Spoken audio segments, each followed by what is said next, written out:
పెడితే కన్యాకుమారిని నా కళ్ళు చూడపోతివి బొమ్మల నడుమ బొట్టు పెడితే పల్లెతనంగుంటను నిన్నే ఇడిసి పెట్టను అవ్వయ్యకు చిన్నదాన్ని శివంగి పిల్లను చిన్న చూపు చూస్తే నిన్ను నేను ఇడిసి పెట్టను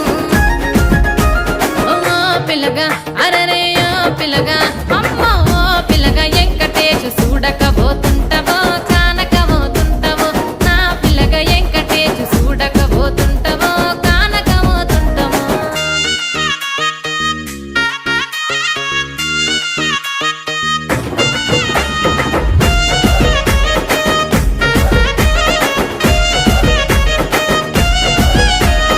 మన ఊరిలో నన్ను మించే